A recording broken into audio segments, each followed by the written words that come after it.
আলো আঁধারে স্নিগ্ধ মিতালিতে ঝলমল হয়ে ওঠে জ্যোৎস্না প্লাবিত রাত। এমন রাতে অস্পষ্ট মায়ালোক নিমজ্জিত থাকে প্রকৃতি। এমন একটি মন মাতানো রাত কার না পছন্দ। সদ্য বিয়ে করা দম্পতিগুলো ব্যস্ত হয়ে পড়ে জ্যোৎস্না বিলাসে।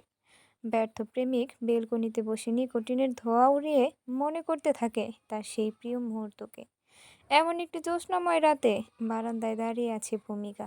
গ্রিলের ওপর হাত রেখে এই নিস্তব্ধ শহরটার দিকে তাকিয়ে একমনে ভেবে যাচ্ছে সে। 2 দিন কেটে গেল, অথচ একটা টিউশনির জোগাড় করতে পারেনি সে। বাকি দিনগুলো কিভাবে কাটাবে, সে সেই ভাবনায় ডুবে আছে। ভূমিকা বাড়ি থেকে বেরিয়ে নিতুর কাছে চলে আসে। নিতু আর ওর কাজিন পাশের গলিতে একটা ভাড়া বাড়িতে থাকে। আগে নিতুর কাজিন নয়না একাই থাকতো এখানে। চাকরি সূত্রে এখানে থাকেন তিনি। এখন তিনজনে মিলে থাকছে এই ভাড়া বাড়িতে। মাস শেষে তো বাড়ির ভাড়া মেটাতে হবে। কি করে মেটাবে সেই ভাড়া? এখনো কোনো কাজের সন্ধান পেল না ভূমিকা। জানালার গ্রিলটা শক্ত করে চেপে ধরে 2 চোখ বন্ধ করে রইল কিছুক্ষণ। তারপর আবার রুমে চলে আসলো। নিতু আর নয়না আপু ঘুমিয়ে গেছে। নিতুর ঘুমানোর স্টাইল দেখে দেখে ফেলে দেখে হেসে ফেলল ভূমিকা। এই মেয়েটা এত বড় হয়েছে, তবুও কেমন বাচ্চাদের মতো মুখে আঙুল দিয়ে ঘুমাচ্ছে। মাথার নিচে বালিশ নাই, অথচ এক পায়ের নিচে পড়ে আছে বালিশ। আর মাথার নিচে রয়েছে নিতুর হাত। ভূমিকা বালিশটা নিয়ে নিতুর মাথার নিচে দিল। তারপর ওর মুখ থেকে আঙুল বের করে গায়ে কাঁথা দিয়ে দিল। নিতুর পাশে গিয়ে শোয়ার সময় ভূমিকার মাথায় দুষ্টু বুদ্ধি আসলো। সে উঠে ফ্রিজ থেকে মিষ্টির বাটি বের করে নিতুর আঙুলে মিষ্টির ঝোল লাগিয়ে দিল।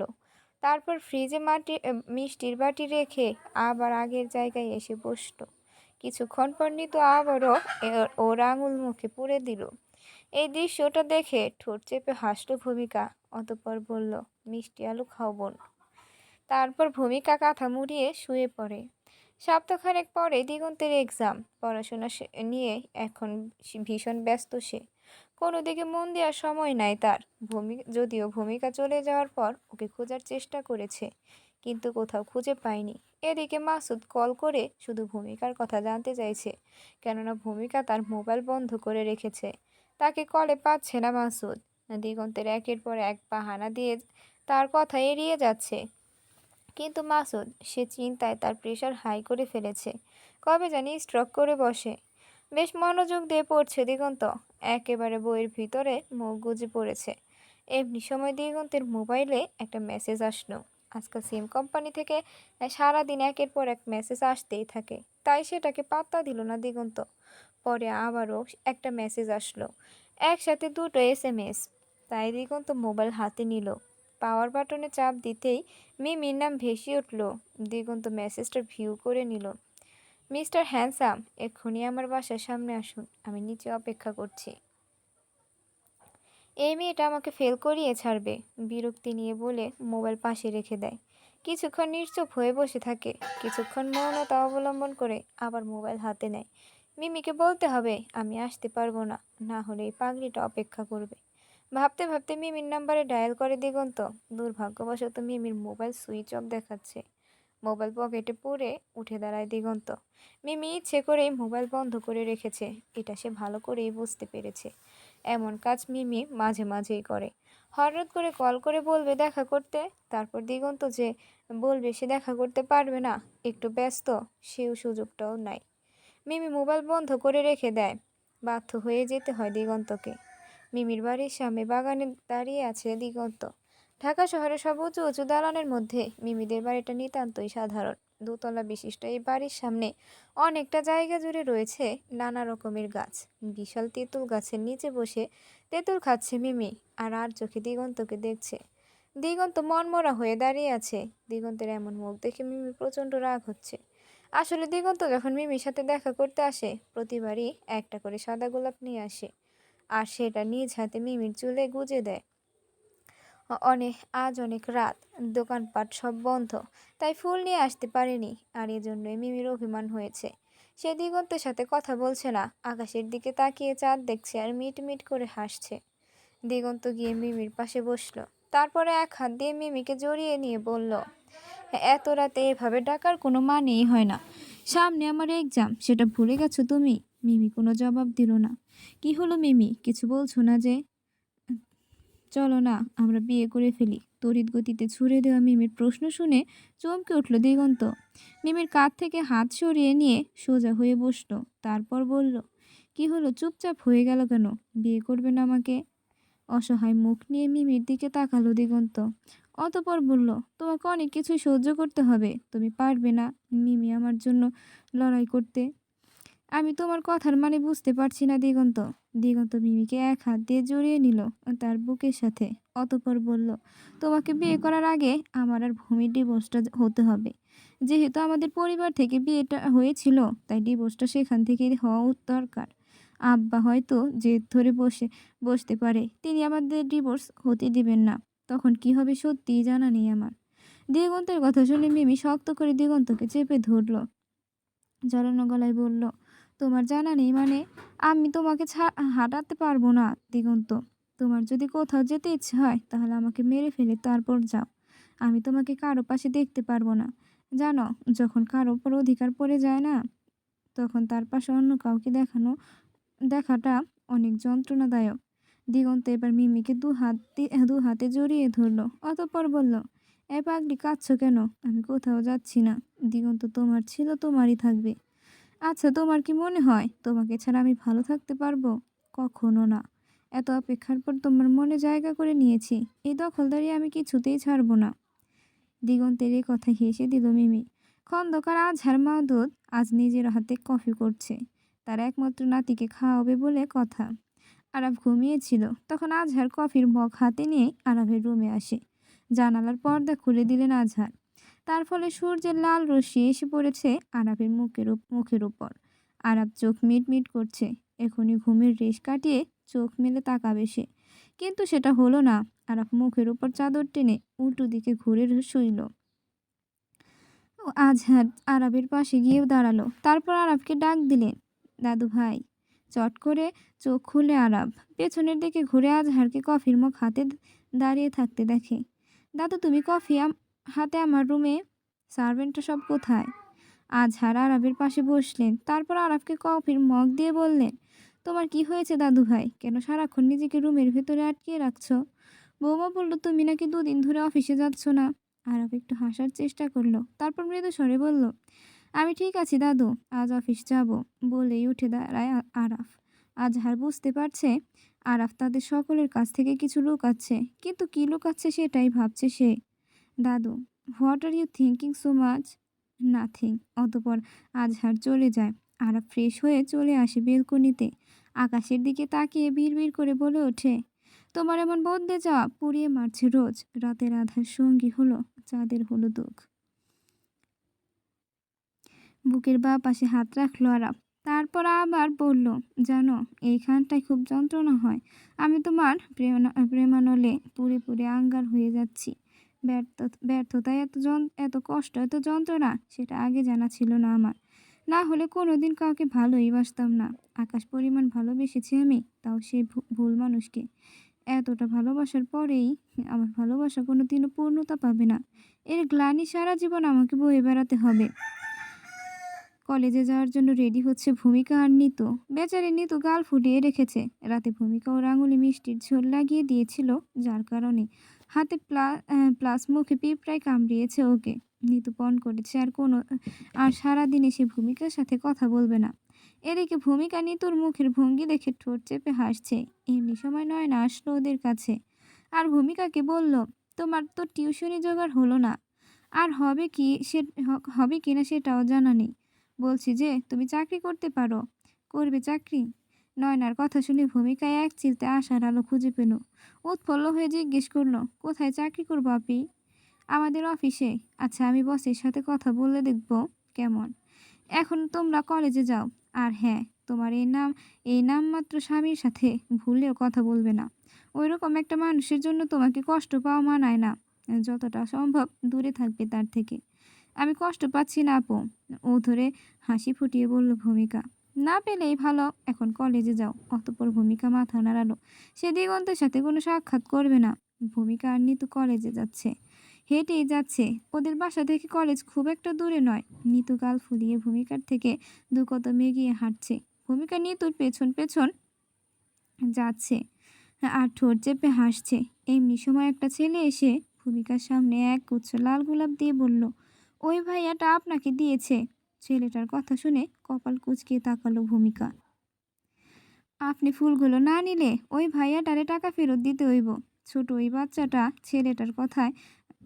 ছেলেটার কথায় ভূমিকা আবারও একই প্রশ্ন করলো, তোমাকে কোন ভাইয়া ফুল দিয়েছে? ছেলেটা তার হাতের ইশারায় ওদের থেকে কিছুটা দূরে একটা দোকান দেখালো। ভূমিকা সেদিকে দৃষ্টি নিক্ষেপ করলো, কিন্তু সেখানে কাউকেই দেখতে পেল না সে। ওখানে তো কেউ নেই। ছেলেটাও সেদিকে তাকিয়ে রইল কিছুক্ষণ, তারপর বলল, কই গেল ভাইয়াটা? নিতু এতক্ষণ দাঁড়িয়ে দাঁড়িয়ে ওদের কথা শুনছিল। সকালে ঘুম থেকে উঠেই পণ করেছিল সে আজ ভূমিকার সাথে কথা বলবে না, কিন্তু তার এই কথা রাখতে পারল না সে।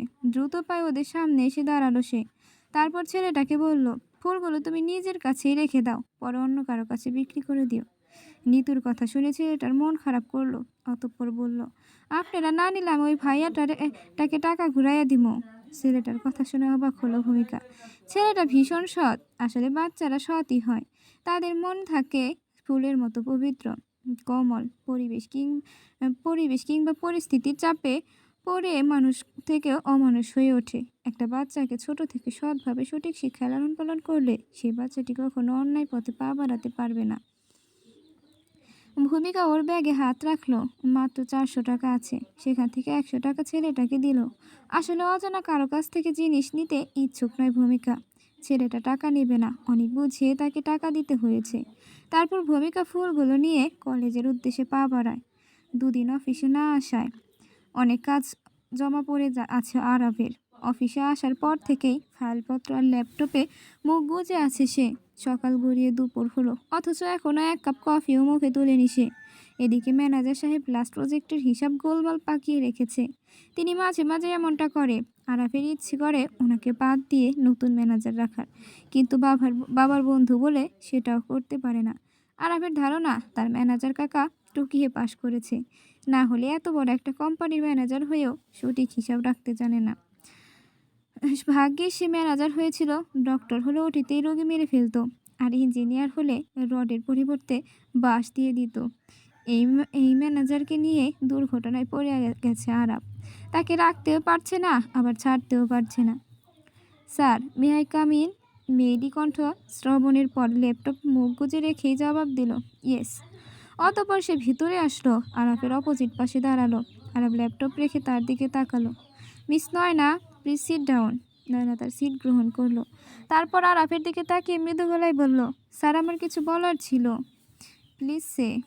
নয়না বুঝতে পারছে না সে কি করে বলবে। এভাবে সরাসরি বসের সাথে কথা বলাটা বেশ অস্বস্তি হচ্ছে তার। যদিও আগে অনেকবার বলেছে, অনেক কাজের ব্যাপারে বলেছে, এই প্রথমবার সে কাজ ছাড়া অন্য কিছু নিয়ে কথা বলছে। Miss Nayna, any problem? জি না স্যার, আসলে আমার একটা চাকরি লাগবে। হোয়াট? আমার একজন শুভাকাঙ্ক্ষী, সে একটু সমস্যায় পড়েছে, তার জন্যই বলছি। কী ধরনের প্রবলেম? স্যার, এটা ব্যক্তিগত, তবে চাকরিটা পেলে ওর অনেক সুবিধা হবে। ঠিক আছে, কাল ওনাকে আসতে বলুন। কথাটা বলেই আরাফ ল্যাপটপের দিকে তাকালো। নয়না উৎফুল্ল হয়ে বলে উঠল, আমি এখনই ভূমিকাকে জানিয়ে দিচ্ছি। মেয়েটা খুব খুশি হবে। ভূমি নামটা শুনেই আরাফের বুকের ভিতরে ছেদ করে উঠল। দ্রুত নয়নার দিকে দৃষ্টি নিক্ষেপ করলো। তারপর অস্ফুট স্বরে জিজ্ঞেস করলো, কী নাম বললেন আপনি? ভূমি। আমায়রা ভূমিকা ওর পুরো নাম। আরাফের দুটো চোখ ছোট ছোট হয়ে এলো। এ তো সেই ভূমি, সেদিন কলেজে ভূমিকা ওকে এই নামটাই বলেছিল। ভূমি চাকরি করবে, কিন্তু কেন? দিগন্তের মতো একটা স্বামী থাকতে ভূমিকাকে কেন চাকরি করতে হবে? আর ওর কিসের প্রবলেম? নানা প্রশ্ন ঘুরপাক খাচ্ছে আরাফের মাথায়। হাত দুটো শক্ত মুঠি করে দু চোখ বন্ধ করে নিল। আরাফের বুকের ভিতরটা কেমন খা খা করছে। এখন খুব করে জানতে ইচ্ছে করছে ভূমিকাকে। এক কাপ কফি হাতে মাত্রই বেলকনিতে এসে দাঁড়িয়েছে দিগন্ত। বিকালে সেই সময়টা বেশিরভাগ বেলকনিতে কাটায় সে। ব্যস্ত শহরের মানুষ জনের ছুটে চলা দেখে সে। কফির মগে নিজের উষ্ণদয় ঠেকে কফির স্বাদ অনুভব করতেই তার ফোন বেজে উঠল। ট্রাউজারের পকেট থেকে মোবাইল বের করে দেখলো তাতে আব্বা নামটা জলজল করছে। মাসুদ তালুকদার কল করছে। এখন কল রিসিভ করলেই জ্ঞানের কথা শোনাবে সে, আর ভূমিকাকে চাইবে। তাই এই মুহূর্তে কল রিসিভ করবে না সে। রিংটোন মিউট করে আবার মোবাইল পকেটে পুরে দিল। অতঃপর সে কফির স্বাদ গ্রহণ করতে লাগলো। সেদিন রাতে আর ঘুম হলো না আরাবের। দু চোখ বন্ধ করতে ভূমিকার সে অসহায় কাঁদো মুখটা ভেসে উঠত ওর চোখের পাতায়। আরাবের মনে হয় সেদিন বৃষ্টিতে ভূমিকার কাছে না গেলেই হয়তো ভালো করতো। অন্তত পক্ষে তার রাতের ঘুমটা চলে যেত না। শান্তিতে দু চোখের পাতায় এক করতে পারত। পরের দিন সকাল না হতেই অফিসে হাজির হয় আরাফ। এত সকালে আরাফকে অফিসে দেখে সকলে ভূত দেখার মতো চমকে যায়। সাধারণত আরাফ 11টার আগে অফিসে আসে না, আর সেদিন সকাল 9টায় অফিসে হাজির হয় সে। নিজের ক্যাবিনে বসে অপেক্ষা করতে থাকে কখন ভূমিকা আসবে আর ওর থেকে সবটা জানবে। দিগন্তের মতো একটা স্বামী থাকতেও কেন তাকে চাকরি করতে হবে। এদিকে একটা ভূমিকা লিফট থেকে নামার সময় তার ওড়নাটা আটকে যায়। বাহিরে দাঁড়িয়ে ওড়না নিয়ে টানাটানি করছে ভূমিকা। একটা সময় ওড়না ছুটে যায় আর ভূমিকা কিছুটা পিছিয়ে যায় বললে ভুল হবে। আসলে কারো গায়ের উপর পড়ে যায়। সে ভূমিকাকে ধাক্কা দিয়ে সরিয়ে দিয়ে বলে, এই বেয়াদব মেয়ে, চোখ নাই তোমার? ভূমিকা লোকটার দিকে ভ্রু কুঁচকিয়ে তাকালো। মধ্যবয়স্ক একটা লোক, মাথার সবগুলো চুলই কালো, স্বাভাবিকের তুলনায় বেশি কালো। ভূমিকার বুঝতে অসুবিধা হলো না লোকটা মাথায় কলপ নিয়েছে, কালো প্যান্ট, তার উপরে নীল নীল একটা শার্ট পরিধান করেছে। চোখ মুখে বিরক্তির ছাপ স্পষ্ট। মনে হয় তার উপর ভূমিকা নয়, কোনো এলিয়েন পড়েছে। লোকটা শার্ট ঝাড়া দিতে দিতে বলল, দিলে তো আমার শার্টটা নষ্ট করে। কালি বউ আমার শার্টটা ধুয়ে আয়রন করে দিয়েছে। চোখ নাই তোমার? চোখ দেখে হাঁটতে পার? চোখ কপালে নাকি তোমার? লোকটার কথায় ভূমিকা কেবল ক্যাবলাকান্তের ন্যায় দাঁড়িয়ে ওনার শার্ট পর্যবেক্ষণ করতে ব্যস্ত। আসলে শার্টটা কোথায় না সেটা বোঝার চেষ্টা করছে, কিন্তু ভূমিকা ব্যর্থ। লোকটাকে দেখে কেন জানি ভূমিকার মনে হলো তাকে একটু বিরক্ত করা যাবে। তাই সে বলে উঠল, আমার চোখ তো কপালে, আপনার চোখ কোথায়? আপনি কি চোখ পকেটে নিয়ে হাঁটছিলেন? আচ্ছা বেয়াদব মেয়ে তো তুমি, আমার মুখের উপর কথা বলছো। তুমি জানো আমি কে? এ মা, আপনি জানেন না আপনি কে? ওকে, আমি এখনই সোশ্যাল মিডিয়ায় আপনার একটা ছবি আপলোড করে দিচ্ছি। কেউ যদি আপনাকে চিনে থাকে তাহলে সে আপনার পরিবারের সাথে যোগাযোগ করবে। মোবাইল বের করে মুখ টিপে টিপে বলল ভূমিকা। এই মেয়ে তুমি কিন্তু বেশি বকছো। ভূমিকা এবার ঠোঁট প্রসারিত করে হেসে বলল, "হ্যাঁ, আর লোকটা তার শার্টটা ঠিক করতে ব্যস্ত। তখনই পেছন থেকে কেউ বলে উঠল, ম্যানেজার কাকা, আপনি এখনও এখানে দাঁড়িয়ে আছেন? পুরুষনালী কণ্ঠস্বর শুনে ম্যানেজার পেছনের দিকে ঘুরে দাঁড়ালো। ভূমিকা সেই লোকটার দিকে দৃষ্টি দিল। লম্বা শ্যামবর্ণের একটা ছেলে দাঁড়িয়ে আছে। ছেলেটা পকেটে হাত গুজে ম্যানেজার দিকে তাকিয়ে আছে। পরনে কালো প্যান্ট, নীল শার্টের উপর কালো টাই ঝুলানো। ভূমিকা বুঝতে পারছে সবাই কেন নীল শার্ট পরে আছে। যাগ্গে বাদ দেই সেই সব কথা, ওটা ভূমিকার চিন্তার বিষয় না। আজ তার চাকরি পেলেই হলো। ম্যানেজার কাকা এখনও এখানে দাঁড়িয়ে সময় নষ্ট করছে। যান, তাড়াতাড়ি কাজ শেষ করুন, না হলে আজ কিন্তু আপনার ছুটি হবে না। আমি আর বাড়ি ফিরে বউয়ের হাতে রান্না করা খাবারও খেতে পারবেন না। ছেলেটার কথায় ম্যানেজার বিরক্তি মুখ নিয়ে ভূমিকার দিকে তাকিয়ে বলল, সব হয়েছে এই মেয়েটার জন্য। আমি তোমাকে পরে দেখে নেব, আগে কাজ শেষ করে আসি। কোনো রকমে কথাগুলো বলে এক প্রকার দৌড়ে সে চলে গেল। ম্যানেজার চলে যেতেই ছেলেটা বিকট শব্দে হেসে উঠল। ভূমিকা হাসলো, তবে সেটা সামান্য। ম্যানেজার যে বউ পাগলা এটা বুঝতে অসুবিধা হলো না তার। বাই দ্য ওয়ে, আপনাকে ঠিক চিনতে পারছি না, নতুন নাকি? ছেলেটার ছুড়ে দেওয়া প্রশ্নে ভূমিকা নিজেকে কিছু সংযুক্ত করে বলল, আসলে আমি আজই প্রথম এলাম চাকরি খুঁজতে। ও আচ্ছা, আপনি তাহলে সেই, আসুন, স্যার আপনার জন্যই অপেক্ষা করছে। অতঃপর ভূমিকা সেই ছেলের পিছু পিছু আরাবের রুমের দিকে অগ্রসর হতে থাকে। আরাফকে এমডি স্যারের চেয়ারে দেখে খানিকটা অবাক হয় ভূমিকা। হয়তো সে আরাফকে এখানে আশা করেনি। ভূমিকা যতদূর জানে আরাফ ওদের কলেজের ভিপি, কিন্তু একটা কোম্পানির এমডি এটা অজানা ছিল। ভূমিকা অবাকের সুরে জিজ্ঞাসা করে, মিস্টার আরাফ আপনি?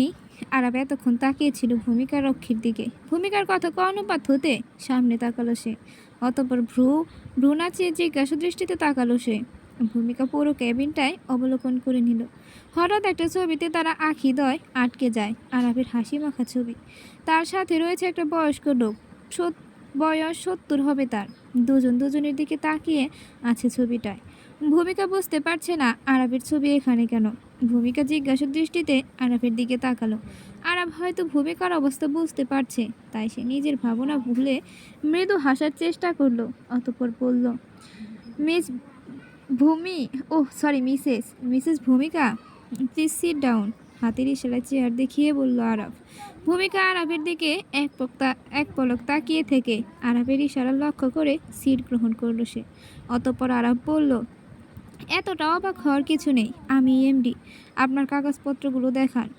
তারপর ভূমিকা ব্যাগ থেকে কিছু কাগজপত্র বের করে সেগুলো আরাফের হাতে দিল।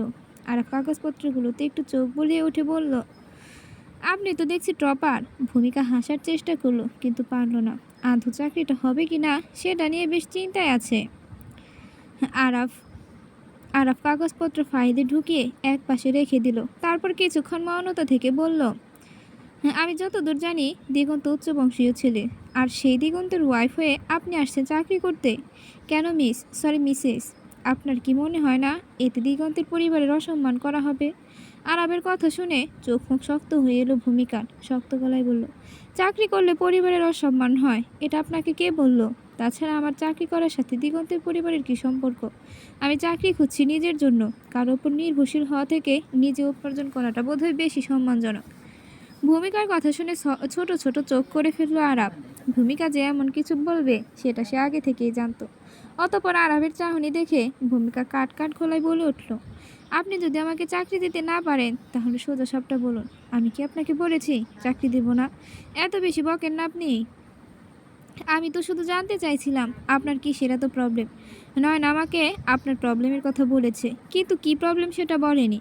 আমি জানতে চাই ভূমি, আপনার অসহায় মুখটা যে আমাকে রাতে ঘুমাতে দেয়, বড্ড যন্ত্রণা দেয় আমাকে। কথাগুলো বলতে ইচ্ছে করলেও মুখে প্রকাশ করলো না আরাব। বড় করে শ্বাস ফেললো আরাব। তারপর বলল, কবে জয়েন করেছেন? আরাবের কথা শুনে ভূমিকার অথরে হাসি ফুটে উঠল। উৎফুল্ল হয়ে বলল, আজ তো এসেই পড়েছি, কলেজটাও মিস গেল, তাহলে আজ থেকে জয়েন করি। অ্যাজ ইউ উইশ, উঠে দাঁড়িয়ে বলল আরাব। ভূমিকাও উঠে দাঁড়ালো। ফাইলটা ব্যাগে পুরে ব্যাগ কাঁধে ঝুলিয়ে নিল। আরাব টেবিলের উপর থেকে মোবাইল হাতে নিয়ে সেটা পকেটে রাখলো। হাতে থাকা ঘড়ির দিকে তাকিয়ে সামনে পা বাড়ালো আর ভূমিকাকে বলল, কাম উইথ মি। ভূমিকা আরাবের পিছু পিছু জ্বলল। আরাব ভূমিকাকে নিয়ে ম্যানেজার ক্যাবিনে নিয়ে আসলো। মূলত সে ভূমিকাকে ম্যানেজারের অ্যাসিস্ট্যান্ট হিসেবে রেখেছে। ম্যানেজার ঢের মনোযোগ দিয়ে তার কাজ করছিলেন। আরাফের দিকে নজর দেওয়াটার টাইম নেই তার। যত তাড়াতাড়ি সম্ভব কাজ শেষ করতে হবে তাকে। আরাফ পকেটে হাত গুজে সোজা দাঁড়িয়ে ম্যানেজারকে পরখ করে নিল। তারপর বিড়বিড় করে বলল, যার কাজে এত মনোযোগ তার হিসেবে এত গোলমাল হয় কেমনে? আরাফের ভাবনার সেদ ঘটে ভূমিকার কথায়। স্যার আমাকে এখানে নিয়ে আসলেন কেন? আর উনি তো ম্যানেজার, তাই না? আরাফ ভূমিকার কথার কোনো জবাব দিল না। সে ম্যানেজারের সামনে গিয়ে দাঁড়ালো। অতঃপর ম্যানেজারকে বলল, কাকা, আপনার আর কিছু করতে হবে না। আমি আপনার অ্যাসিস্ট্যান্ট নিয়ে এসেছি। এখন থেকে আপনার কাজগুলো উনি করবে। আরাফের কথা শুনে ভূমিকার চোখ বড় বড় হয়ে গেল। ম্যানেজারও পার্সোনাল অ্যাসিস্ট্যান্ট থাকে সেটা আগে জানতো না সে। ভূমিকা কিছু বলবে তার আগে আরাফ বলে উঠল, কোনো কথা নয়, আপনি ম্যানেজার কাকার পার্সোনাল অ্যাসিস্ট্যান্ট হিসেবে কাজ করবেন। কথাটা বলেই সিটি বাজাতে বাজাতে বেরিয়ে যায় আরাফ। আরাফ চলে যাওয়ার পর ভূমিকা ম্যানেজারের সামনে দাঁড়িয়ে বলে, এই যে দাদু, এগুলো আমাকে দিন, আমি করে দিচ্ছি। এই মেয়া, আমাকে কোন দিক থেকে দাদু মনে হয় তোমার? আমার কি চুল দাড়ি পেকেছে? দাড়ি থাকলে তো পাকবে, বিড়বিড় করে বলল ভূমিকা। এই মাইয়া শোনো। জি বলুন। তুমি এগুলো করতে পারবে না? মানে বলছিলাম, তুমি যদি এখন এই কাজগুলো করো তাহলে আমি একটু আমার বউয়ের সাথে দেখা করতে যেতাম।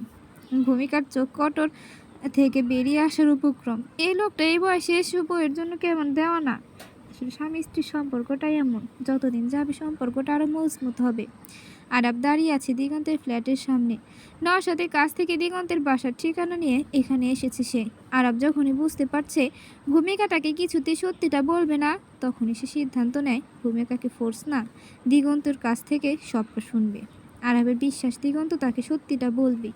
পরপর দুবার বেল বাজানোর পর দিগন্ত এসে দরজা খুলে দিল। দরজার ওপাশে আরাফকে দেখে প্রাণ উচ্ছল হাসি হাসল দিগন্ত। অতঃপর দুজনেই রুমে প্রবেশ করে। ড্রয়িং রুমে সোফাতে মুখোমুখি বসে আছে দিগন্ত আরাফ। দুজনের মধ্যে বিরাজ করছে পিনপতন নীরবতা। আরাফ এই নীরবতা ভেঙে বলে উঠল, মিমির সাথে যদি সারা জীবন কাটাতে চাও তাহলে সেদিন তোমার বাবাকে সত্যিটা বলনি কেন? কেন ভূমিকার জীবনটা নষ্ট করলে?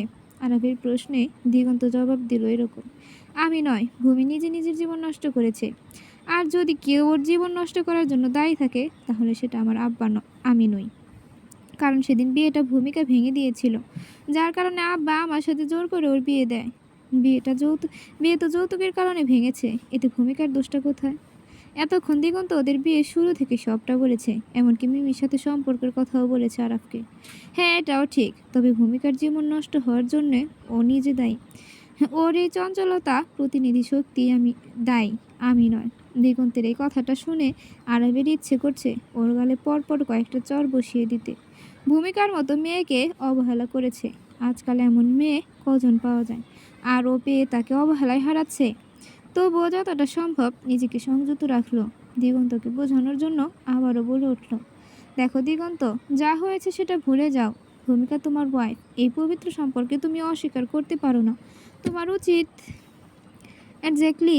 আরাফকে থামিয়ে বলে উঠল দিগন্ত, বিয়ে একটা পবিত্র বন্ধন, এই সম্পর্ক আমি কিছুতেই অস্বীকার করতে পারবো না। আপনি জানেন আমি আর মিমি আইনগতভাবে স্বামী স্ত্রী। 2 বছর আগে আমার রেজিস্ট্রি করে বিয়ে করেছি, এখন শুধু ইসলামিক আর পরিবারগতভাবে এই বিয়ে সম্মতি দেওয়ার পালা। সেই সম্পর্ক কি করে অস্বীকার করব বলতে পারেন? তারপর দিগন্ত বলে ওঠে, ওর রুম থেকে একটা কাগজ নিয়ে আসলো আর সেটা আরাফের হাতে দিয়ে বলল, এই দেখুন আমাদের রেজিস্ট্রি পেপার। দিগন্তের কথা শুনে আরাফ যেন শকড এর উপর শকড।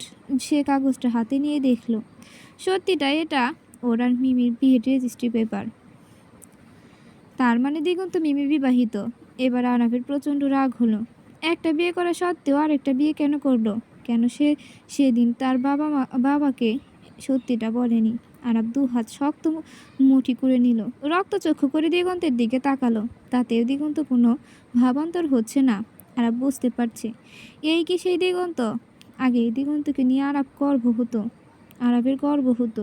আরাফ উঠে দাঁড়ালো, তারপর বলল, ডিভোর্স তা কবে দিচ্ছ? এক্সাম শেষ হলেই। তাছাড়া বিয়েটা যখন পারিবারিকভাবেই হয়েছে, ডিভোর্সটাও সেখান থেকেই হবে। দিগন্তের কথা শুনে আর এক মুহূর্ত অপেক্ষা করলো না আরাফ, ক্রোধান্বিত হয়ে সেখান থেকে প্রস্থান করলো।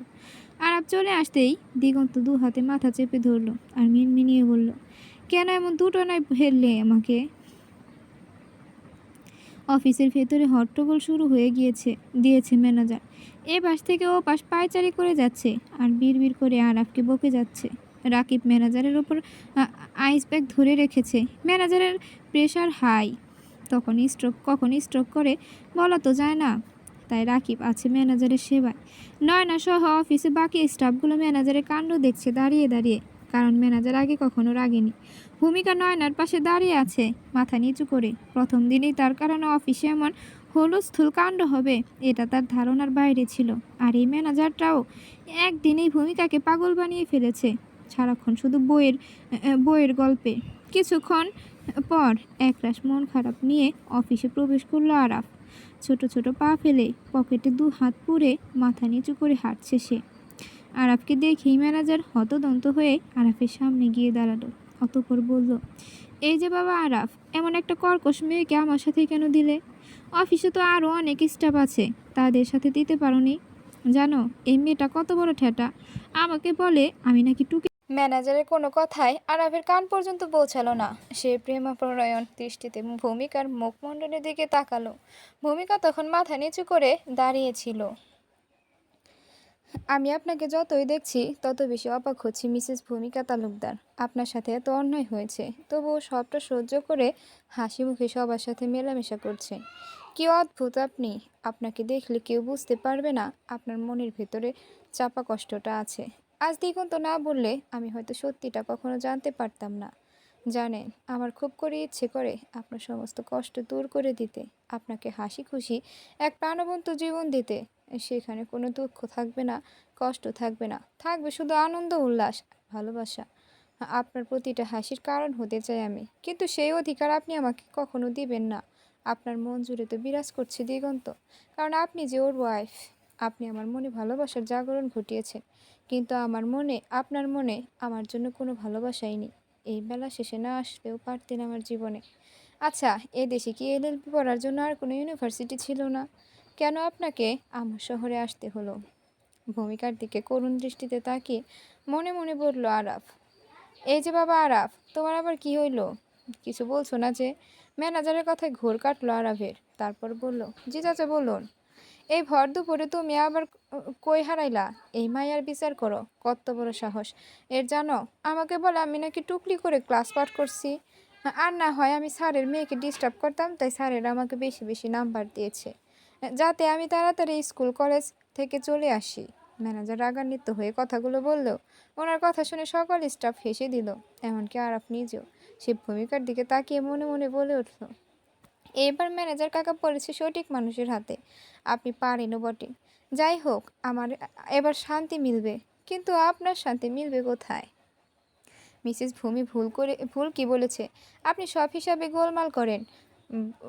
রাকিব কথাগুলো বলে ম্যানেজারের দিকে তাকাতেই দেখে ম্যানেজার তার দিকে রক্তচক্ষু করে তাকিয়ে আছে। ম্যানেজার এমন চাহনি দেখে রাকিব শুকনো ঢোক গেলে আমতা আমতা করে বলল, আমার অনেক কাজ পড়ে আছে, আমি যাচ্ছি। রাকিব চলে গেল। তারপর একে একে সবাই যার যার কাজে চলে যায়। আর ভূমিকার দিকে এক পলক তাকিয়ে সেখান থেকে প্রস্থান করে। ম্যানেজার ভূমিকাকে শাসিয়ে বলে, তোমাকে আমি দেখে নেব।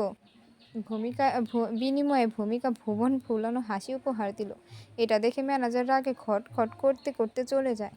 নদীর স্রোতের মতো প্রবহমান সময় বয়ে চলেছে প্রতি মুহূর্তে। কারোর জন্য সে থেমে থাকে না।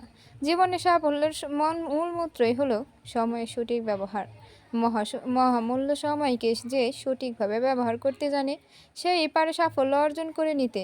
আর যে সঠিক ব্যবহার করতে জানে না, তার জীবনে নেমে আসে চরম দুঃখ। ভূমিকার মাঝে মাঝে মনে হয়, যদি আবার সে ছেলেবেলা ফিরে যেতে পারত, তাহলে জীবনটাকে সঠিকভাবে গুছিয়ে নিতে পারত। কেমন জানি ছন্নছাড়া হয়ে গেছে তার জীবন। প্রতি মুহূর্তে যন্ত্রণায় ভুগছে সে, কিন্তু সেটা কাউকে বুঝতে দিচ্ছে না। কেটে গেছে প্রায় সপ্তাহখানেক। এর মধ্যে অবশ্য দিগন্ত একবার ভূমিকার সাথে কথা বলার চেষ্টা করেছে, কিন্তু ভূমিকা পাত্তা দেয়নি। ভূমিকার এখন কলেজে যাওয়া হয়ে ওঠে না। নিতু ক্লাস করে আর ভূমিকা ওর কাছে থেকে সব নোটস নিয়ে পড়ে, এবং বেশিরভাগ সময় তার অফিসেই কাটাতে হয়। সারাদিন ম্যানেজারকে খেপানো আর টুকটাক কাজ করা হয়। ভূমিকা যখন ম্যানেজারকে খেপায় আর ম্যানেজার রেগে ভূত হয়ে যায়, কিন্তু ভূমিকাকে কিছু বলতে পারে না। এই দৃশ্য দেখে নিজের ক্যাবিনে বসে অধরষ্ট চেপে হাসে আরাফ। আরাফের ক্যাবিনের চারদিকে ওয়াল সাইড মিরর হওয়াতে সে সেখান থেকে সব কিছু দেখতে পায়। কাজের ফাঁকে ভূমিকাকে দেখা, কফির মুখে চুমুক দেওয়ার সময় আর চোখে ভূমিকার দিকে তাকানো আরাফের একটা স্বভাবে পরিণত হয়েছে। দিগন্তের এক্সাম চলছে, সে এখন তার এক্সাম নিয়ে ব্যস্ত। মিমু এখন তাকে তেমন ডিস্টার্ব করে না। এই এক্সাম শেষ হলেই তো সে দিগন্তকে কাছে পাবে। ইসলামিক নিয়ম মেনে তারা আবার বিয়ে করবে, একসাথে সংসার করবে। ভাবতে লজ্জায় লাল হয়ে যায় মিমির মুখশ্রী। ভূমিকা মন দিয়ে কাজ করছিল, আর ম্যানেজার রাগে ফুসফুস করছে। ব্ল্যাক মাম্বা সাপের ন্যায় রাগ হচ্ছে তার। ইচ্ছে করছে এখনই সবল মেরে দিতে। কিছুক্ষণ আগে ম্যানেজার কাকা একটা হিসেব করতে বসেছিল, লাস্ট মোমেন্টে গিয়ে সেটাও গুলিয়ে ফেলে। তাই ভূমিকা ওনাকে বলে, এই যে টুকে পাশ করা ম্যানেজার, আপনার দ্বারা এসব হবে না, আপনি সরুন, আমি করে দিচ্ছি। ম্যানেজার তো রেগে একাকার, কিন্তু ভূমিকা সেদিকে পাত্তা না দিয়ে নিজের কাজে মন দেয়। কিছুক্ষণ পর আরাফ এসে এখানে আর ম্যানেজারকে উদ্দেশ্য করে একটা প্রশ্ন ছুড়ে দেয়, ম্যানেজার কাকা, লাস্ট প্রজেক্টে আমাদের কোম্পানি কত টাকা লস করেছে? ম্যানেজার আমতা আমতা করে বলে উঠল, সেটা তো জানি না বাবাজি। আপনি বলতে পারবেন মিস ভূমিকা? 27 লাখ স্যার। আরাফ গিয়ে ভূমিকার পাশে একটা চেয়ার টেনে বসলো আর বলল, কালকের প্রজেক্টের ফাইলটা একটু দেখান প্লিজ। G sir. ভূমিকা একটা ফাইল বের করে আরাফকে সব হিসেব বুঝিয়ে দিচ্ছে, কিন্তু আরাফ সেদিকে না তাকিয়ে ভূমিকার দিকে তাকিয়ে আছে ভূমিকার মুখের দিকে। আরাফের অধরষ্ট ঝোলানো এক মুগ্ধকর হাসি।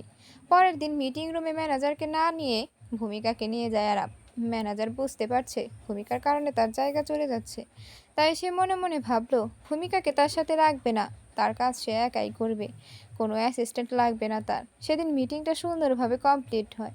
মিটিং থেকে যখনই আরাফ ফিরে আসে তখন ম্যানেজার বলে দেয় সে তার অ্যাসিস্ট্যান্ট চায় না, তার কাজ সে নিজে করবে, কারো হেল্প লাগবে না তার। আরাফ কিছু বলে না, মৃদু হেসে সেখান থেকে চলে আসে। ম্যানেজারের অ্যাসিস্ট্যান্ট না থাকলে আরাফ পাগল হয়ে যাবে। এদিকে জুবাইদা ছেলেদের সারাদিন অফিসে থাকা নিয়ে বেশ ঝামেলায় পড়েছে। কালকেও তার বান্ধবীর মেয়ে এসেছিল, কিন্তু আরাফের সাথে দেখা করতে পারেনি। আরাফ ওর মাকে স্পষ্ট জানিয়ে দিয়ে সে আর কোনো মেয়ের সাথে দেখা করবে না। জুবাইদাও কম কিসে, সে তার বান্ধবীর মেয়েকে নিয়ে গেছে একটা কবিরাজের কাছে। সে একটা ডাব পরে দিয়েছে, আর যেটা খেলে আরাফ বিয়ে করতে রাজি হবে। আরাফ বিয়ে করবে, তাদের একটা বৌমা হবে, ছোট ছোট বাচ্চারা পুরো বাড়ি জুড়ে খেলা করবে। ভাবতেই খুশিতে আত্মহারা হয়ে যাচ্ছে জুবাইদা। কিন্তু কে জানতো সেই ডাবের পানি খেয়েও আরাব বিয়েতে মত দিবে না। আরবের মায়ের ধারণা কবিরাজ ঠিকই ডাব পড়েছে, কারণ তাদের সামনেই তিনি নাকি কি যেন বিড়বিড় করে বলে ফু দিচ্ছিল। তাহলে কাজ হলো না কেন? হয়তো ডাবে কোনো সমস্যা ছিল, তাই কাজ হলো না। পরের বার তাবিজ নিয়ে আসবে। 1 মাস পর রাস্তার পাশে গাড়ির সাথে হেলান দিয়ে দাঁড়িয়ে আছে এক সুদর্শন যুবক, পরনে হোয়াইট প্যান্ট আর মিষ্টি কালারের শার্ট। প্রকৃতির সাথে তাল মিলিয়ে দোল খাচ্ছে যুবকটির কেশ। যুবকটি একটু পর পর হাতে থাকা ঘড়ির দিকে তাকাচ্ছে, আর সামনে থাকা দোতলা বিশিষ্ট এই বাড়ির একটা রুমের দিকে তাকাচ্ছে। কিছুক্ষণ পরেই গেট দিয়ে নেমে আসলো এক আসমানি পরী, যার গায়ে ছিল হোয়াইট কালারের শাড়ি, মাথায় খোলা চুল আর 2 হাত ভর্তি চুড়ি। পরীকে আসতে দেখেই যুবকটি জ্ঞানশূন্য হয়ে পড়ে। সে মুক্ত দৃষ্টিতে তাকিয়ে থাকে সেই আসমানি পরীর দিকে। পরীটা যখন তার সামনে এসে দাঁড়ালো, যুবকটির ইচ্ছে করে তাকে ছুঁয়ে দিতে, কিন্তু সে যে এটা কিছুতেই করতে পারবে না। বহু কষ্টে নিজেকে সামলিয়ে নিল সে। এখন অন্তত পক্ষে বলুন, কোথায় নিয়ে যাচ্ছেন আমাকে? সেটা গেলেই দেখতে পারবে। এখন বলে প্রবলেম কোথায়? You you will lose consciousness. আরাফের কথায় মন খারাপ করলো ভূমিকার এমন কালো মুখ দেখে মৃদু হাসলো আরাফ। তারপর বলল, গাড়িতে বসুন। ভূমিকা আর চোখে আরাফের দিকে তাকিয়ে ভেঁচি কাটলো, যেটা আরাফের নজরা এড়ালো না। তারপর গাড়িতে উঠে বসলো। আরাফ স্মিত হাসলে তারপরও সে গাড়িতে উঠে বসে গাড়ি স্টার্ট দিল। মিনিট 10 পর গাড়ি এসে থামলো দোতলা একটা ভবনের সামনে। আরাফ আর ভূমিকা দুজনেই গাড়ি থেকে নেমে ভবনটির সামনে দাঁড়ালো। ভূমিকা তাকিয়ে আছে এই বাড়ির দিকে। কি সুন্দর মনোমুগ্ধকর বাড়ি! পুরো বাড়িটাই সাদা রং করা, আর তার সামনে দিয়ে নানা ফুলে ভরপুর। কি হলো, এখানেই দাঁড়িয়ে থাকবেন নাকি? ভেতরে চলুন। আবারের আরবের কথার প্রতি উত্তরে ভূমিকা বলে, আমার তো ইচ্ছে করছে এখানেই বাকি জীবনটা কাটিয়ে দেই। আপনি চাইলে সেটাও হবে, মনে মনে বলল আরাফ। তারপর ভূমিকার দিকে তাকিয়ে থেকে ভূমিকার হাত ধরে টেনে নিয়ে ভেতরে যেতে লাগলো। এই প্রথমবার আরাফের হাত ধরেছে, যে এবার ভূমিকা কিছু বলছে না। বাড়ির ভেতরে এসে ভূমিকা স্তব্ধ হয়ে দাঁড়িয়ে যায়, অথরে হাসি ফুটিয়ে আরাফের দিকে তাকায় এক পলক, আবার চোখের ইশারায় ওকে সামনে এগিয়ে যেতে বলে। ভূমিকা এতটাই খুশি হয়েছে যে সামনে এগিয়ে যাওয়ার কথা ভুলে গেছে। আরাফের পাশে দাঁড়িয়ে সামনে থাকা এই 4 ব্যক্তিকে দেখে যাচ্ছে। ড্রয়িং রুমে মুখোমুখি বসে আছে দিগন্ত আর ভূমিকা। দিগন্তের দুপাশে বসে আছে দিগন্তর বাবা মা, আর ভূমিকার পাশে ভূমিকার বাবা মা নৌশাদ, তপু আর আরাফ এক সাইডে দাঁড়িয়ে আছে। ভূমিকা তখন দিগন্তের বাবা মা আর ওর বাবা মাকে দেখে খুশিতে আত্মহারা হয়ে গিয়েছিল। পরে যখন এখানে দিগন্ত তার বন্ধুরা আসে, তখনই বিষণ্ণতায় ছেয়ে যায় ভূমিকার মন। অজানা এক ভয়ে নিজেকে গুটিয়ে নেয়, মায়ের বুকে মাথা গুজে দেয় সে। এতগুলো দিন পর আবার দিগন্তের মুখোমুখি হওয়াটাকে নরমালে নিতে পারেনি সে। পরক্ষণে যখন বুঝতে পারলো দিগন্ত ভালো আছে, ভূমিকাকে নিয়ে দিগন্তের কোনো মাথা ব্যথা নেই, তখন নিজেকে শক্ত করে স্বাভাবিক করে নেয় ভূমিকা। দিগন্ত মাথা নিচু করে বসে আছে, আর ভূমিকা তাকিয়ে আছে ওর বাবার মুখ পানে। এই মানুষটার মুখ দেখলে দুনিয়ার বাকি সব ভুলতে পারে সে। অথচ এই মানুষটার মুখে না আছে কোনো হাসি, আর না আছে সুখের ছায়া। হয়তো ভূমিকার এই অবস্থার জন্য তিনি নিজেকে দায়ী করছেন। সেদিন চেয়ারম্যান যখন দিগন্ত আর ভূমিকার বিয়ের কথা বলে, তিনি কেন অমত করলেন না? তাহলে তো ভূমিকাকে আজ এত কষ্ট পেতে হতো না। সকলের ভাবনার সমাপ্তি ঘটিয়ে মাসুদ বলে উঠল, দিগু, এখনো তোমার কাছে সময় আছে, একটু ভাইবা দেখো। তুমি কি সত্যি ভূমিমাকে ডিভোর্স দিবার চাও? মাসুদের কথা শুনে দিগন্ত ভূমিকার দিকে তাকালো। মাসুদের কথা শুনে দিগন্ত ভূমিকার দিকে তাকালো। ভূমিকা তখনও তার বাবার দিকে তাকিয়েছিল। দিগন্তর কেন জানি মনে হচ্ছে এই ডিভোর্সটা না হলেই ভালো হয়। সে ভূমিকার সাথে সারা জীবন কাটাতে পারবে। এমন একটা মেয়ের সাথে কে না চায় সারা জীবন কাটাতে। পরক্ষণে মিমির কথা মনে পড়ে তার। না না, এসব কি ভাবছিস তুই দিগন্ত? তুই তো মিমিকে ভালোবাসিস, তাহলে এই স্টুপিড মেয়েটার কথা কেন ভাবছিস? তুই ছাড়া আর কে আছে মিমির? মিমি তোকে খুব ভালোবাসে। নিজের বিবেকের কাছে হেরে যায় দিগন্ত। করুণ চোখে ভূমিকার দিকে এক পলক তাকিয়ে মাসুদকে বলে, নতুন করে আর কিছু ভাবতে চাই না আমি আব্বা। দিগন্তের কথা শুনে অশ্রুসিক্ত নয়নে ভূমিকা তাকালো ওর দিকে। দিগন্তের সেদিকে খেয়াল নেই, সে তাকিয়ে আছে মাসুদের দিকে। মাসুদ শেষ পর্যন্ত কি সিদ্ধান্ত নেয় সেই অপেক্ষা। ভূমিকা বড় বড় করে শ্বাস নিচ্ছে, মনে হচ্ছে কেউ ছুরি দিয়ে তার হৃৎপিণ্ডটাকে ক্ষতবিক্ষত করছে। এই বিয়ের পরিণতি তো আগে থেকেই জানা ছিল, তাহলে এত কেন কষ্ট হচ্ছে ভূমিকার? শেষ পরিণতি জানার পরও কেন এত বড় ভুল করে ফেললো সে? ভূমিকাকে ভালোবেসে ফেললো, ভূমি দিগন্তকে ভালোবেসে ফেললো। ভূমিকা দু হাতে শক্ত করে শাড়ির আঁচল চেপে ধরলো। ভূমিকাকে এমন অবস্থায় দেখে হাত শক্ত মুষ্টি করে নিল আরাপ। ভূমিকার এমন ছটফটানি সহ্য করতে পারেনি আরাপ, তাই সে নিজ শব্দে সেখান থেকে প্রস্থান করলো। মাসুদ তার ব্যাগ থেকে একটা কাগজ বের করে দিগন্তের হাতে দিল। দিগন্ত কাগজটা ভালো করে পরখ করে নিয়ে ভূমিকার দিকে তাকালো। ভূমিকা তখন চোখ মিট মিট করে অশ্রু লুকানোর চেষ্টা করছে। দিগন্ত আর ভূমিকা দুজনেই সেই কাগজটাতে সই করে দেয়। কি অদ্ভুত তাই না? একদিন দুজনে একই কাগজে একটা সই করে একটা সম্পর্কে আবদ্ধ হয়েছিল। আর আজও একটা সই করেই সেই সম্পর্ক থেকে বেরিয়ে আসলো। অদ্ভুত তাই না? আসলেই অদ্ভুত। কৃষ্ণচূড়া গাছের নিচে পকেটে দু হাত গুজে দাঁড়িয়ে আছে আরাব। আরাবের চোখের সামনে এখনো ভূমিকা সে অস্বস্তিকর চেহারাটা ভেসে উঠেছে বারবার। আরাব যতই ভুলবার চেষ্টা করছে সেই মুহূর্তটাকে, তখনই যেন সেটা ওকে আরও বেশি আঁকড়ে ধরেছে। এবার খুব রাগ লাগছে আরাফের। নিজের রাগকে থামাতে না পেরে গাছের উপর সজোরে ঘুষি মারল। এতে তো তার রাগ কমেইনি, উল্টো হাতে ব্যথা পেল অনেকটা।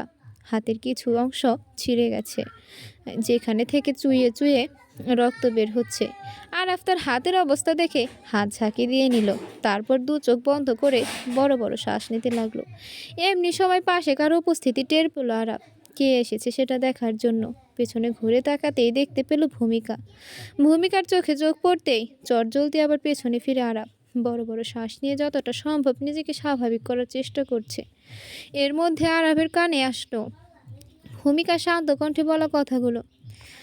আপনি সবাইকে ডেকেছেন? প্রতি উত্তরে আরাপ কিছু বলল না। কি হলো বলুন? আপনি আমার বাবা মাকে এখানে ডেকেছেন, কিছু বললেন না কেন? বলছেন না কেন সবাইকে আপনি ডেকেছেন? আরাফের সামনে গিয়ে দাঁড়ালো ভূমিকা। রিল্যাক্স, একসাথে এতগুলো প্রশ্ন করলে কোনটার অ্যান্সার দেব? ভূমিকার মুখশ্রীর দিকে তাকিয়ে কোমল কণ্ঠে বলে উঠল, হ্যাঁ এটাই সত্যি, আমি ওনাদের সবাইকে এখানে ডেকেছি। কেন করলেন এটা আপনি? হ্যাঁ, আর আপনি সবটা জানলেন কোথা থেকে? দিগন্তের থেকে জেনেছি। আরও কোনো প্রশ্ন আপনার? হ্যাঁ, এবার ভূমিকার কোনো কথা গেল আটকিয়ে। সে এখন কি বলবে? অবাধ্য অষ্টরা এসে ভিড় জমিয়েছে চোখের কোটরে। জানানো গলায় বলে উঠল, আপনি এটা না করলে পারতেন স্যার। এতদিন তো আমার একটা পরিচয় ছিল। আমাদের সমাজে সকলে এক নামে জানতো, হ্যাঁ, আমি তালুকদার বাড়ির বউ। হ্যাঁ, আর এখন আমার পরিচয় কীভাবে জানেন? আমি একজন ডিভোর্সি মেয়ে। হ্যাঁ, এটাই আমার পরিচয়, আমি ডিভোর্সি।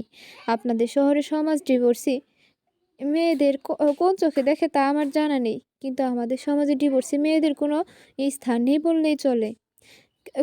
কোনো ভালো কাজে আমাদের যেতে নেই, পান থেকে চুন খোস নেই, শুনতে হয় মানুষের হাজারো কথা। স্বামীর ঘর ভাঙা, সম্পর্ক ভাঙা মেয়েদের যে কোনো সম্মান নেই আমাদের সমাজে। মনে হয় যেন আমরাই সবচেয়ে জঘন্যতম কাজ করেছি। এতটুকু সম্মান নেই আমাদের। আর আত্মসম্মান ছাড়া বেঁচে থাকার যন্ত্রণাটা আপনারা বুঝবেন কি করে? কথাগুলো বলেই কান্নায় ভেঙে পড়ল ভূমিকা। ভূমিকার প্রত্যেকটা কথা আরাফের বুকে বিষাক্ত তীরের ন্যায় আঘাত করে। সে নির্ধারার চোখে তাকিয়ে থাকে। ভূমিকার মুখ পানে খুব কষ্ট হচ্ছে। আরাফেরও কষ্ট হচ্ছে খুব। সে তো পারবে না এই কষ্টকে কারো সামনে প্রকাশ করতে। যথাসম্ভব নিজেকে সামলে নেয় সে। তারপর বলে, এতদিনে তো একটা মিথ্যে সম্পর্কে সে করে বাধা ছিলেন। এই সম্পর্কটা থেকে মুক্তি পেয়ে আপনি খুশি হননি? আপনার নিজেকে স্বাধীন মনে হচ্ছে না? আপনার সমাজ কি বলবে না বলবে এই নিয়ে ভেবে তো নিজের জীবন নষ্ট করার কোনো মানে হয় না। হ্যাঁ, মানছি ডিভোর্স জিনিসটা ভালো নয়, কিন্তু এটা হারামও নয়। হালাল হালাল হ্যাঁ, আল্লাহর কাছে সবচেয়ে অপ্রিয় হালাল হচ্ছে তালাক। প্রতিবেশী, সমাজ, রাষ্ট্র এরা কি বললো না বললো সেটা ভেবে কেন নিজেকে কষ্ট দিবেন? হ্যাঁ, আমরা মুসলমান, ইসলাম আমাদের ধর্ম। ইসলাম মানে কি জানেন? শান্তি। আর এই ইসলামের পতাকা তলে থেকে আপনি সমাজ ও রাষ্ট্রের ভয়ে নিজের শান্তির কথা ভাববেন না, সে কি হয়? ইসলামের ইতিহাসে আছে অনেক সাহাবী শুধুমাত্র সওয়াবের নিয়তে আসে থাকতেন কোনো বিধবা কিংবা ডিভোর্সি মেয়ে আছে কি না যাকে বিয়ে করা যায়। আমাদের নবী হজরত মোহাম্মদ সাল্লাল্লাহু আলাইহি সাল্লামও কিন্তু একাধিক বিধবা ডিভোর্সি মেয়ে বিয়ে করেছেন। নবী ও সাহাবীগণ যেখানে বিধবা ও ডিভোর্সি মেয়েদের সম্মান দিয়েছে, তাদের বিয়ে করে নিরাপত্তা ও নিরাপদ জীবন দিয়েছে, সেখানে আমাদের সমাজে ডিভোর্সি ও বিধবা মেয়েদের মন্দ চোখে দেখার প্রবণতা অবশ্যই মন্দ কাজ, পাপের কারণও বটে। এতক্ষণ আরাফের কথা ভালো শ্রোতার মতো মনোযোগ দিয়ে শুনছিল ভূমিকা। আরাফ তো কিছু ভুল বলেনি। যেখানে ইসলাম আমাদের সম্মান দিয়েছে সেখানে সমাজের ভয় কেন করব? দু হাতে চোখের পানি মুছে ভূমিকা, না সে কাঁদবে না। যে মানুষটা তার নয় তার জন্য সে কেন কাঁদবে, কেন কষ্ট পাবে? আপনি ঠিকই বলেছেন স্যার, যেটা হওয়ার হয়ে গেছে। ফেলে আসা কোনো কিছু নিয়ে আমি ভাবতে চাই না। আমার একটা সুন্দর ব্রাইট ভবিষ্যৎ আছে, এখন থেকে সেটা নিয়েই ভাববো। ভূমিকার সিদ্ধান্ত চিত হাসলো আরাফ। আঙ্কেল আন্টি চলে গেছেন, বাবা মা ভেতরে আছে, আপনিও চলুন না। আবারও স্মিত হাসলো আরাফ। তারপর বলল, আপনি যান, আমি এখানেই ঠিক আছি। হাতের বৃদ্ধা আঙুল দিয়ে চাপ দাড়ির কিয়ং অংশ স্লাইড করে নিল আরাফ। এরপর এমন সময় ভূমিকার চোখ আটকে গেল আরাফের হাতের দিকে। ফর্সা হাতের কিছুটা লাল লাল অংশ, যেখানে রক্ত জমাট বেঁধে লাল হয়ে আছে। ভূমিকার সাথে কথা বলার ব্যস্ততার হাত ছিলে যাওয়ায় যন্ত্রণা ভুলে গেছিল সে। স্যার, আপনার হাত থেকে তো রক্ত বের হচ্ছে। তড়িৎ গতিতে ছুড়ে দেওয়া ভূমিকার প্রশ্নে হাতের দিকে নজর দেয় আরাফ। আর তখন মনে পড়ে তার হাতে আঘাত দেওয়ার কথা। আরাফ হাতের দিকে তাকিয়ে মৃদু হাসল। তারপর বলল, ঠিক আছে, আপনি যান। কোথায় ঠিক আছে? দেখি, যতটা দেখি হাতটা দেখি বলি আরাফের হাত নিজের হাতের আবদ্ধি নিল ভূমিকা। কতটা ছিলে গেছে, আর আপনি বলছেন ঠিক আছে? খুব জ্বালা করছে না? হ্যাঁ, করছেই তো। এভাবে ছিলে গেলে অনেক জ্বালা করে। ইস, এখন আমার কাছে তুলা নেই। আচ্ছা, আপনার কাছে টিস্যু আছে? রক্ত পরিষ্কার করে দিতাম। আরাফের কানে ভূমিকার কোনো কথাই ঢুকছে না। সে তাকিয়ে আছে এই ব্যস্ত ভূমিকার মুখশ্রীর দিকে। তারপর তাকালো ভূমিকার হাতে আবদ্ধ থাকা তার হাতের দিকে। কি হলো, টিস্যু আছে আপনার কাছে? হ্যাঁ। কই দেন তো তাহলে। হ্যাঁ। আরাফের হ্যাঁ হ্যাঁ করাতে বিরক্ত হয় ভূমিকা। এই স্যারটার আবার কি হলো, শুধু হ্যাঁ হ্যাঁ করে যাচ্ছে। ওহ, তোলা থাকলে এখন এই রক্ত পরিষ্কার করে দিতে পারতাম। স্যার, আপনি একটু ভিতরে আসুন, স্যাবলুন দিয়ে পরিষ্কার করে দিতে হবে। আসুন আমার সাথে। এই মুহূর্তে আরাফের কি হচ্ছে কেন কোনো কিছুই বুঝতে পারছে না সে। কোনো কথাই বের হচ্ছে না আরাফের কণ্ঠলানির ভেতর থেকে। শুধুমাত্র ফ্যাল নয়নে তাকে আছে ভূমিকার দিকে। আরাফের এমন অবুঝের মতো চাহনি দেখে ভূমিকা বেশ বিরক্ত হয়। তাই সে আরাফের মতের অপেক্ষা করে না, আরাফকে টেনে বাড়ির ভেতরের দিকে অগ্রসর হতে থাকে। শাড়ির আঁচল কোমরে গুজে রান্নার কাজ করছে ভূমিকার বাবা মা সে কখন আসছে, এখনো কিছু খাওয়া হয়নি। তাই বাবা মায়ের জন্যে নিজ হাতে রান্না করছে ভূমিকা। আরব অবশ্য বলেছিল অনলাইনে অর্ডার করতে, কিন্তু ভূমিকা শোনেনি। অনলাইনে অর্ডার করা খাবার আর নিজে হাতে রান্না করা খাবার এক হলো নাকি? ভূমিকা প্রথমবার কোনো আবদার করেছে আরবের কাছে, তাই সে 24 বছরের রেকর্ড ভেঙে আজ গিয়েছিল বাজার করতে। বাজার থেকে টাটকা সবজি মাংস কিনে এনেছে, আর ভূমিকা সেগুলোই রান্না করছে। ঢের মনোযোগ দিয়ে রান্না করছে সে। ড্রয়িং রুমে বসে ভূমিকার বাবা মায়ের সাথে গল্প করছে আরাফ। তার মনোযোগ তাদের সাথে গল্প করার থেকে বেশি তার হাতের দিকে। প্রায় ঘন্টা খানেক আগে এই হাত খুব যত্নকারে স্যাবলুন দিয়ে পরিষ্কার করে তাতে মেডিসিন লাগিয়ে দিয়েছে ভূমিকা। একটু পরপর হাতের দিকে তাকাচ্ছে সে, আর অধরষ্ট চেপে হাসছে। পেছনে দু হাত গুজে পুরো রুম পায়চারি করছে মাসুদ। তার ভাবতে অবাক লাগছে। তার ছেলেটা এতটা অকৃতজ্ঞ। ছেলের প্রতি এতদিন কি বিশ্বাস টানা ছিল তার, কত ভরসা করতো তাকে, একটা মেয়ের দায়িত্ব দিয়েছিল তাকে, সেটাও অবজ্ঞা করলো সে। তবে কি তার ছেলেকে চিনে উঠতে পারেনি সে? ছেলের ভবিষ্যতের কথা ভাবতে গিয়ে নিজেদের কাছ থেকে দূরে সরিয়ে দিয়েছে। মাসুদের ভাবতে অবাক লাগছে, যেখানে পুরো একটা ইউনিয়নের মানুষ তার বিচক্ষণতার তাকে সম্মান করে, সেখানে নিজের ছেলের জীবনের সঠিক সিদ্ধান্ত নিতে পারেনি সে। তাহলে কি নেতা হওয়ার যোগ্যতা নেই তার? যে নিজের ছেলের জীবনের জন্য সঠিক সিদ্ধান্ত নিতে পারে না, সে সাধারণ জনগণের বিচার করবে কি করে? নাকি তার ছেলেকে চিনে উঠতে পারেনি সে? সে ছোট থেকে দিগন্তকে দূরে রেখেছে। মাসুদ যদি তার ছেলেকে নিজের কাছে আগলে রাখতেন, তাহলে হয়তো তার ছেলেকে বুঝতেন তিনি, ছেলের পছন্দের কথা জানতেন তিনি। দুজনের মধ্যে এই দূরত্ব হয়তো সব কিছুর জন্যই দায়ী। ভূমিকার জীবনের কি হবে এখন, এটা ভেবে অস্থির তিনি। তার একটা ভুল সিদ্ধান্ত, ভূমিকার জীবনটা ওলটপালট হয়ে গেল। তারপর মনে পড়ে যায় মিমি নামক রমণীর কথা। মাসুদ গিয়ে দিগন্তকে জিজ্ঞেস করে, এই মিমি মাইয়াটাকে আমাকে দেখা করবার কত? দিগন্ত ওনার পাশেই সোফার মাথা নিচু করে বসিয়াছিল। মাসুদের কথা শুনে মাথা উঁচু করে সামনে তাকায় সে। অতঃপর বলে, মিমি আমার স্ত্রী আব্বা। জানি, এর লাইগাই তো ভূমিকাকে ডিভোর্স দিলা। মাসুদের কথা শুনে চোখ মুখে আমাবস্যা রাতের মতো অন্ধকার নেমে আসলো দিগন্তে। কিছু বলল না, দাঁত দিয়ে অধর চেপে বড় করে শ্বাস ফেললো দিগন্ত। তখন মাসুদ আবার বলে উঠল, আমরা আইসি গ্রামে চলে যাবো। আইসি আজকাই চলে যাবো। দিগন্তর মায়ের দিকে করুণ দৃষ্টিতে তাকালো। মানে আর কয়েকটা দিন থেকে যাও না? দিগন্তের মা চোখের ইশারায় বলল, সেটা আর সম্ভব না। তোমার সাথে থাকা আমাদের পক্ষে সম্ভব না। দিগন্তের পাশে সোফায় বসতে বসতে বললেন মাসুদ, তোমার এই বিয়েতে আমার আপত্তি করি নাই ঠিকই, কিন্তু আমি মাইনাও নিই নাই। তুমি তোমার এই বউ নিয়া আমার গ্রামে যাইবা না। বিয়া করছো তুমি, সারা জীবন সংসার করবা তুমি, এতে আমাকে কারোরই আপত্তি থাকার কথা না। কিন্তু গ্রামে আমারে সবাই অনেক সম্মান করে, সমাজে আমার একটা সম্মানীয় জায়গা আছে। আমি চাই না তোমার কারণে আমার সেই সম্মানটা নষ্ট হোক। মাসুদের কথা শুনে ছলো ছলো নয়নে তার পানে তাকালো দিগন্ত। তখন ওর মা বলে উঠল, ওগো এসব তুমি কি কও? আমার একটা মাত্র ছেলে, হ্যাঁ, আর আমার কাছে যাইব না? তুমি তোমার কথা ফিরাইয়া নাও। আমার সিদ্ধান্তে আমি অনড়।